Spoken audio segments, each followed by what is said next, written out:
শিলিগুড়ির ৪৬ নম্বর ওয়ার্ডের মাল্লাগুড়ি এলাকার যে টি অকশন রোড রয়েছে সেখানেই রয়েছে একটি কারখানা, যেখানে মূলত মুরগি বা যে গবাদি পশু তাদেরই যে খাওয়ার রয়েছে সেই চারা, অর্থাৎ সেই চারারই কিন্তু এই ফ্যাক্টরি যেখানে গুঁড়ো করা হয়। সেক্ষেত্রে যে এলাকার বাসিন্দাদের অভিযোগ যে বিগত কয়েকদিন ধরে সেই কারখানায় কিছু একটা সমস্যার কারণে সেই যে গুঁড়ো করা পশুদের যে খাবার রয়েছে সেই খাবারগুলো কিন্তু সেই কারখানা থেকে বাইরে বেরিয়ে হাওয়ার সাথে মিশছে এবং সেই যে নোংরা গুঁড়োগুলো রয়েছে তা কিন্তু সাধারণ মানুষদের ঘরে ঢুকছে, দোকানে যারা ব্যবসায়ীরা রয়েছে তাদের দোকানে ঢুকছে, ফলে অনেকটাই সমস্যায় পড়তে হচ্ছে এলাকার বাসিন্দাদের।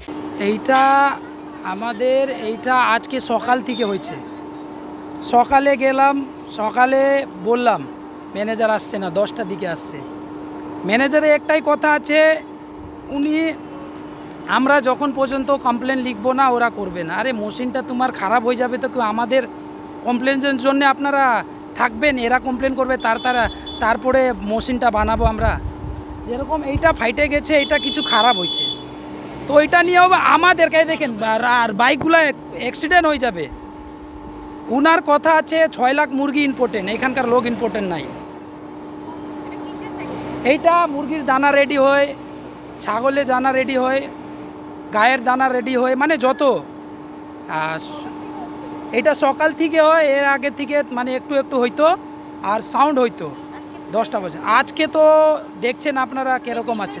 এছাড়াও যারা পথ চলতি মানুষেরা এই রাস্তা দিয়ে মূলত যাওয়া আসা করে তাদেরও কিন্তু অনেকটাই সমস্যায় হচ্ছে, কারণ গাড়ি চালানোর সময় সেই নোংরা আবর্জনা তাদের চোখে পড়ছে। এবং এই নিয়েই কিন্তু আজ যে রয়েছে পথে নেমেছে এই এলাকার ৪৬ নম্বর ওয়ার্ডের যে মাল্লাগুড়ি টি অকশন রোড এলাকার যে বাসিন্দারা রয়েছে তারা আজ বিক্ষোভ দেখায় এবং তারা যেমনটা জানালেন যে এই যে সমস্যা বিগত 1-2 দিন ধরেই হচ্ছিল, তবে আজ সেই সমস্যা মাথা চাড়া দিয়ে উঠেছে অনেকটা, যার ফলে তারা আজ যে ফ্যাক্টরির ম্যানেজার তার দ্বারস্থ হয়। তবে ম্যানেজার জানান যে তারা কাজ বন্ধ করবে না, পরবর্তীতে তারা জানিয়েছেন যে প্রশাসনের দ্বারস্থ হবেন এবং ওয়ার্ডের যে কাউন্সিলর রয়েছে ৪৬ নম্বর ওয়ার্ডের সেই কাউন্সিলরকেও তাদের সমস্যার কথা জানাবেন এবং পাশাপাশি তারা জানিয়েছেন যে এই পরেও যদি কারখানায় এই কাজ এইভাবেই চলে এবং সেই সমস্যার সমাধান যদি না করা হয় তাহলে পরবর্তীতে কিন্তু তারা বৃহত্তর আন্দোলনে নামবে, এমনটাই কিন্তু জানালো ৪৬ নম্বর ওয়ার্ডে যে বাসিন্দারা রয়েছেন তারা।